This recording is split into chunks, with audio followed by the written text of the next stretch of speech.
Good evening, and welcome to the opening show of the 11th season of Shhh Productions Vintage Radio Hour, sponsored by our friends at Dutch Creek Winery.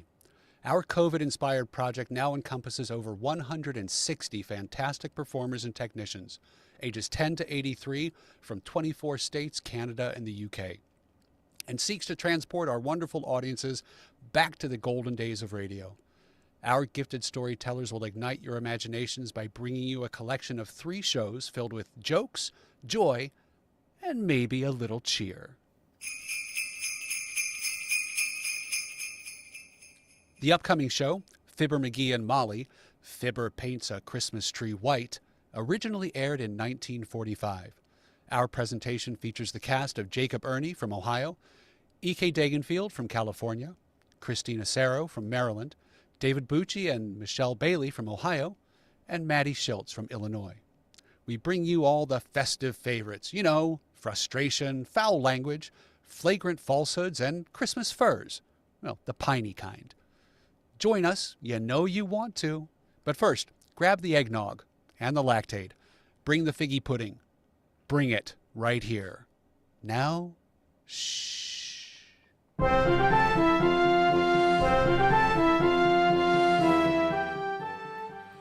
Dutch Creek Winery presents Fibber McGee and Molly, written by Don Quinn and Phil Leslie.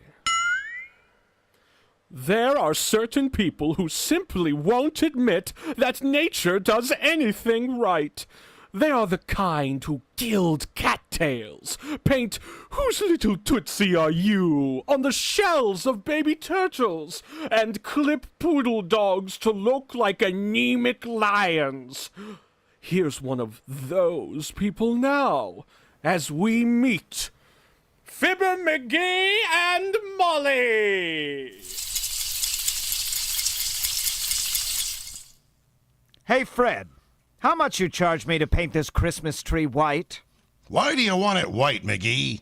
What do you mean, why do I want it white? You got 100 trees in this lot you've painted white. Yeah, and I think they're horrible. But some people like 'em that way. Never mind the artistic comment, Fred.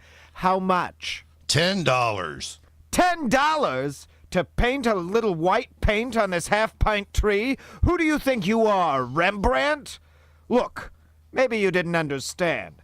I want this tree painted white, not gold-plated.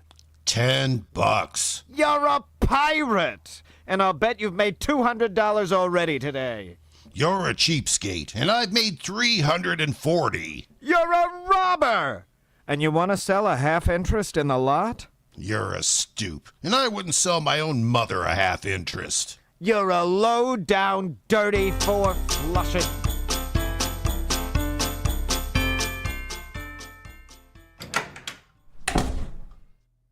The dirty swindler! $10 to spray a little tree like that white. The rat! Cheating people right and left, making $400 a day. The chiseler! I don't know whether to report him to the OPA or make him a better offer for the half interest. The low-down, dirty... What's the matter, McGee, this time? That guy, Fred Corrigan, that runs the Christmas tree lot at 14th and Oak, the dirty pine broker, wanted to charge me $10 to paint our Christmas tree white. That does seem a little high, dearie, but think of the work there is to it. Putting all those needles back on after the paint dries? They don't take the needles off. They just spray the tree. Whoosh, whoosh, whoosh. That's all there is to it. Well, if wishing will make it so, why don't you do it yourself? If it's a $10 job, I can't afford to pay myself that much. Besides, I haven't got a paint spray. So, hey, haven't we got a paint spray attachment on the vacuum cleaner? My gosh, I can have that tree painted white before you can say, doesn't that look awful? Oh, now, McGee, please. I realize we need the house painted, but not on the inside. Let's leave the tree green. You'll love a white one, Snooky. It's the modern thing. Nobody uses green trees anymore. They're outmoded. You don't say. Well, tell me, Salvador, what color snow are people using this year? Chartreuse? No kidding, Molly. White Christmas trees are all the rage. They must be. They throw me into one. Look, sweetheart, just put the tree up and trim it. I love a green Christmas tree. Don't you, Alice? Don't I what, Mrs. McGee? Look, Molly, I'll put it to Alice, fair and square, and let her give an opinion. Here's the preposition, kid. If you were going to have a Christmas tree, which would you rather have? A dusty, drab, dirty old green one, or a bright, snappy, glistening white one? Which, Alice? Mistletoe. Mistletoe? What an answer! Jeepers. Don't you like to hang a little bouquet of mistletoe, Mr. McGee? He's too shy, Alice. I am not shy. But what good is mistletoe? Catch somebody under it, and it's either somebody you can kiss anyway, like your wife, or you get a slap in the chops before you can point up to it. Mistletoe. That's just poison ivy with berries. We'll put some up, Alice, and you'll see who manages to spend most of his time loitering around beneath it. But honestly, dear, do you like a white Christmas tree? Oh, I like 'em all, Mrs. McGee. I don't care if they're purple. Gertrude always has a white one, though, and she likes 'em. Who's Gertrude? We know her? Oh, she's the boy who always rides past here in the cream-colored Cadillac and honks his horn sister. I see. Himself here used to go with the man who owned a Stutz Bearcat's niece. Yeah, but I gave her up for an old guy with a broken-down Maxwell's daughter. But honestly now, Alice, don't you really prefer a white Christmas tree? Oh, I got awfully tired of 'em, Mr. McGee. When I was a little girl, my father gave us kids some tiny paintbrushes and told us to paint a Christmas tree white. Heavenly days, it must have taken you children a long time to paint a tree with little brushes. How long did it take you? Oh, we never did get it finished, but it kept us off the streets till we were 18 years old. Well, I gotta go wrap some presents. See you later. Bright kid. How all that lovely golden hair can grow out of that solid bone, I'll never know. She's awfully sweet, though, McGee. There isn't a mean thought in Alice's head. No, nor any other kind. Well, this ain't getting my tree sprayed. Where did you leave the tree, dearie? Out in front. I can attach the vacuum cleaner cord from the porch light. Now let me see. I'll need, Come in. Oh, hello there, Dr. Gamble. Hello, Molly, and how are you today, Pantry Punch? Fine, Jumbo. You out spreading a little cheer? Telling your patients you're going to retire? Oh, he's not going to retire for years yet, are you, Doctor? My dear, I will retire on that far distant day when I can write a personal check for $400 and not have the hired help at the Fourth National Bank burst into hysterical laughter. Go on, you old miser. You got that much buried under a loose brick in the fireplace right now. Trouble with you is you got more affection for $1 than my wife has for a pound of butter, and that's the love match of the year, fatso. You have no right to say that, McGee. Dr. Gamble does more private charity work than anybody in town. Certainly, I'm a very noble character. When I walk down the street, flowers spring into bloom, birds burst into song, and taxicabs honk twice before they try to kill me. Well, I've got to run along now. This is my busy season, you know. I suppose the children keep you pretty busy around Christmas time, Doctor. No, it's the so-called grown-ups, my dear. This is the silly season when 200-pound men start climbing 49-cent stepladders to wire dime store angels to the top of the $3 Christmas trees and wind up in a $500 plaster cast. Pennywise and compound fracture foolish. Don't you want to stick around and watch me trim our Christmas tree, Doc? I'm painting it white. You don't have to do that, Skipwit. When I put my gift for you under it, it'll turn white. Good night.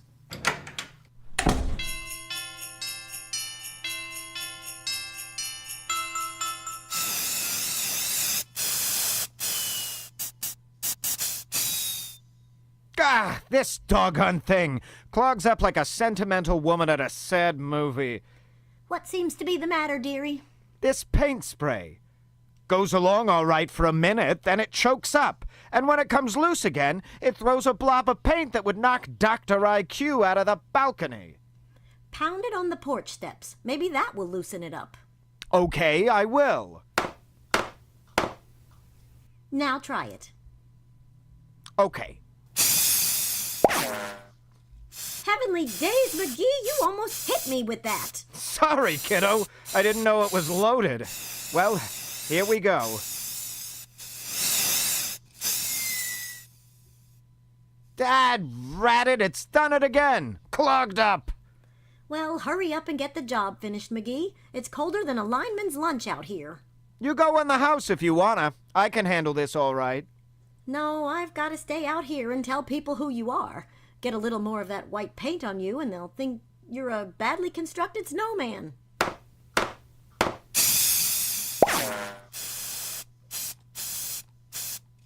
Ah, that does it. I'll have this tree sprayed before you can say Watch Bob's your aim, dearie. No, better shut it off. Here comes Mrs. Carstairs. Hello there, Mrs. Carstairs. Won't you come in the house and have a slug of tea? No, thank you, my dear. I'm just out walking my Pekingese and must hurry along. What Pekingese, Kirsty? I don't see him. Oh, it was too cold for him to come along, Mr. McGee. But as long as one of us goes out, he is satisfied. It's really a sweet little dog, Millicent, from what I've seen of him. Personally, I wouldn't have one of them four-legged dust mops as a gift. Give me a man-sized dog. I ever tell you about the hunting dog I had once, Kirsty, named Durante? Durante? Yeah, what a nose that dog had. Never forget, one time we were walking through the woods, me and my dog, pipe over my shoulder, gun in my mouth. What was that again? Gun over my shoulder, pipe in my mouth.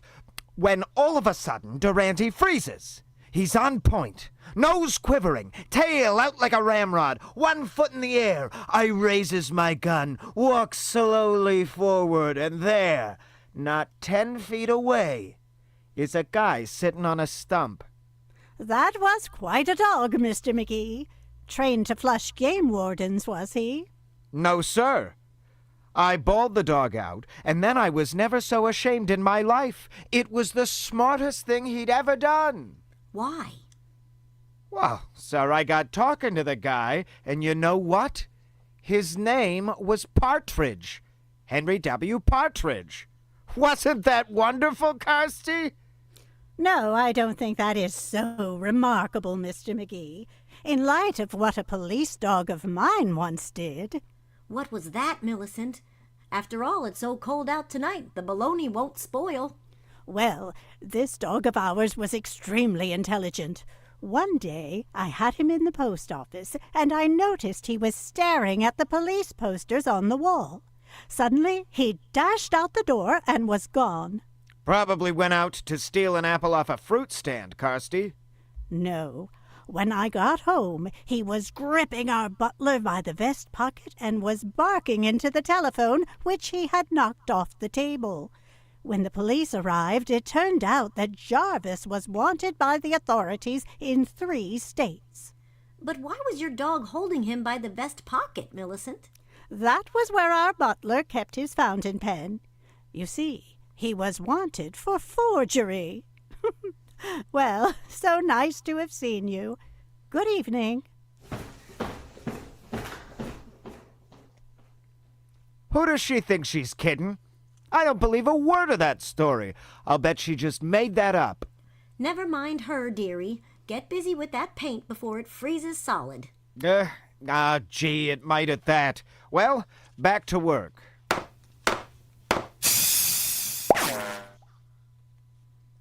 There she blows!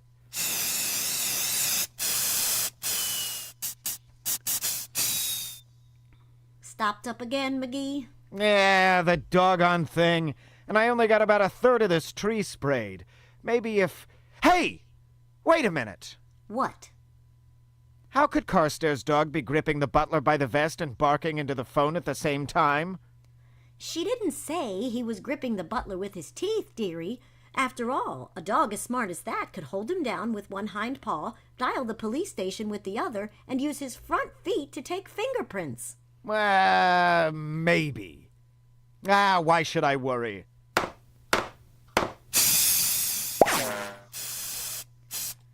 You're getting more paint on yourself than you are on the tree, McGee. Well, the wind keeps changing. They ought to make these paint sprays with a weather vane on them. By George, if I just... In the time you've taken to get this tree a dirty gray, pet, I could have whitewashed the Kabaib National Forest with a flit gun. Well, doggone it, I am trying Hello, folks. What's going on here? Oh, hello, Mr. Wilcox. Hiya, Junior. Pull up a front step and give yourself a 3-point landing. And if you want your Christmas tree painted white, Mr. Wilcox, trot on home and get it. Yeah, I won't be out here very long, Junie. Soon's I adjust the nozzle on this paint spray, I'll get it Mac, right... do you mean to stand there like a front man for painter's colic and tell me you're actually going to ruin that pretty little tree with white paint? Ruining that refugee from the forest primeval, despoiling a magnificent evergreen that hasn't even Skip the dramatics, Junior. We know you memorized Evangeline in high school. And you played the heavy in the Chautauqua Company of Rebecca of Sunnybrook Farm, too, didn't you, Mr. Wilcox? The juvenile lead, if you please. I also had 3 seasons of Shakespeare. A likely story. When you play Shakespeare, son, that's... Oh, everyone in Omaha said I was another Barrymore when I came out in my white tights and said, "Oh, what a rogue and peasant slave am I!" Hush, McGee, I love Shakespeare. Go on, Mr. Wilcox. I will, but first...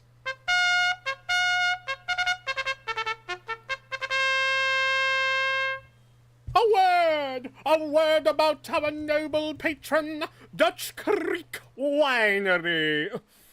This evening's performance of Shhh Productions Vintage Radio Hour is brought to you by the beneficence of Dutch Creek Winery, a purveyor, nay, an alchemist, located in the beautiful countryside of Athens, Ohio, a quick jaunt from the bustling uptown Athens and the rest of the Hocking Hills area.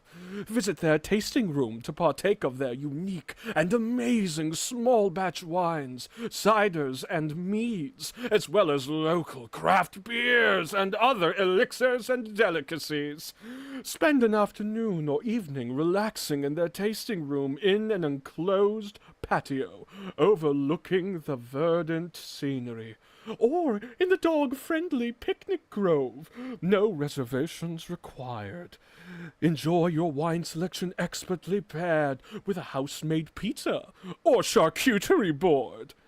Don't forget, Sunday mornings at Dutch Creek Winery means waffle boards and cider mimosas. Nectar of the gods, I say. Visit them at 12157 State Route 690, just 8 miles outside Athens, Ohio, or on the web at DutchCreekWinery.com, Facebook, or Instagram for more information on seasonal events and current offerings. Remember to ask for their wines at your favorite local retailer. And they also ship! And ere I dissemble from ravenous cravings and ravings, back to the program. If Shakespeare ain't in the public domain, this two-bit Orson Welles is going to be sued for $9 million. And anon we descend again upon our vaunted mics. The rest is silence. Wait a minute, Mr. Wilcox. Is that in Hamlet? My necessaries are embarked. Farewell. There goes the biggest ham I've seen since Blue Boy went to the state fair. You better be careful, or he'll wind up on a platter with an apple in his mouth. But this ain't getting my tree sprayed.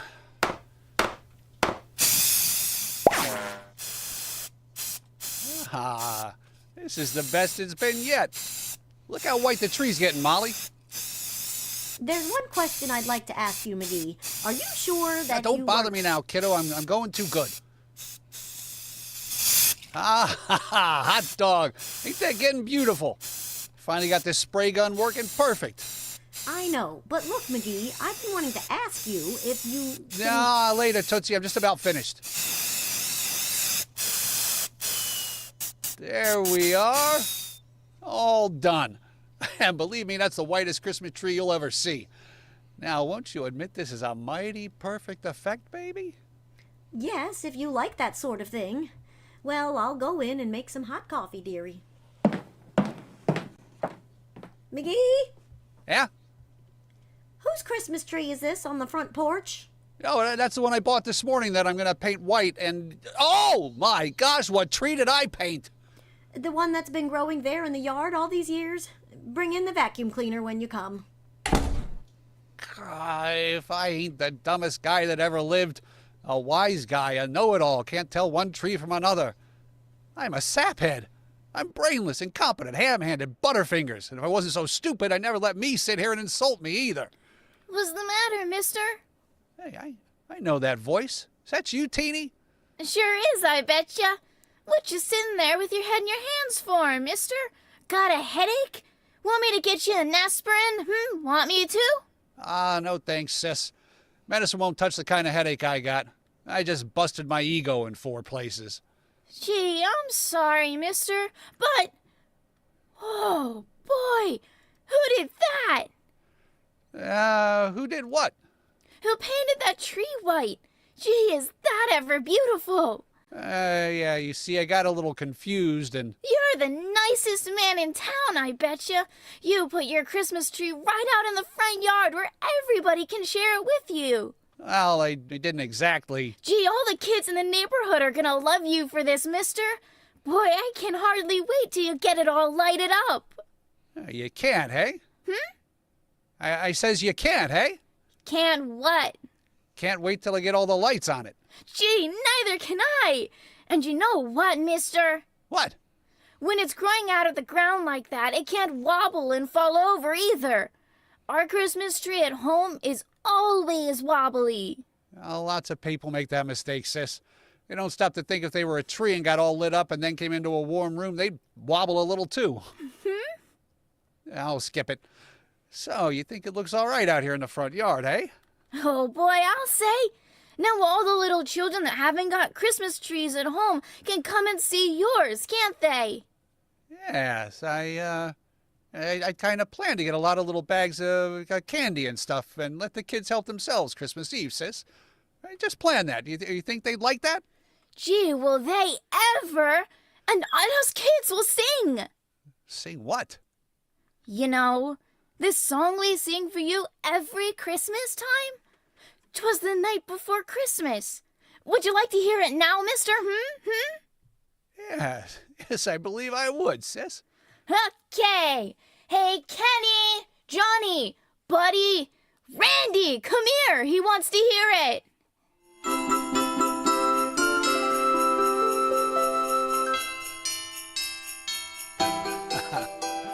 Wonderful bunch of kids going around the neighborhood with a 30-piece orchestra.